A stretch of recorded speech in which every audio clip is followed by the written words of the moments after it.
وہ دعوت سب سے بدتر ہے جس میں امیر بلائے جائے اور مسکین نہ بلائے جائے۔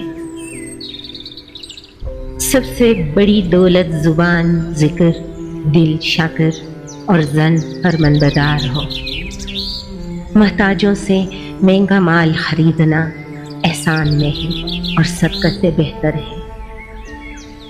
عورت میں ایک کمزوری ہے جس کا علاج تحمل ہے۔ اسے رنج نہیں دینا چاہیے بلکہ اس کا رنج سہنا چاہیے۔ اگر تو اس قدر نماز پڑھے کہ پشت خم ہو جائے اور اس قدر روزے رکھے کہ بدن ہلال بن جائے، ہرگز فائدہ نہ پائے گا تو جب تک مال حرام سے پرہیز نہ کرے گا۔ نیک عورت اور عامر دنیا سے نہیں بلکہ اسباب آخرت سے ہے۔ نکاح دین کا حصار ہے اور شہوت شیطان کا ہتھیار ہے۔ نکاح اس کی شر سے بچانے والا ہے۔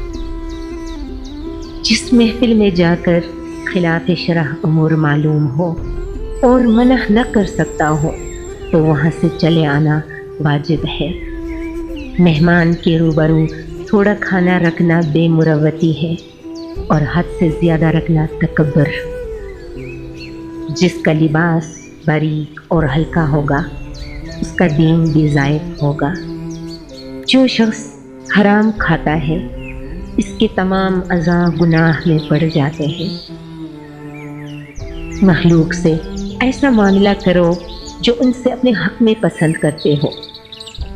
اپنے معاملات سے ہوشیار اور چونکنا رہنا، سوچ سمجھ کر کام کرنا سعادت کی کنجی ہے۔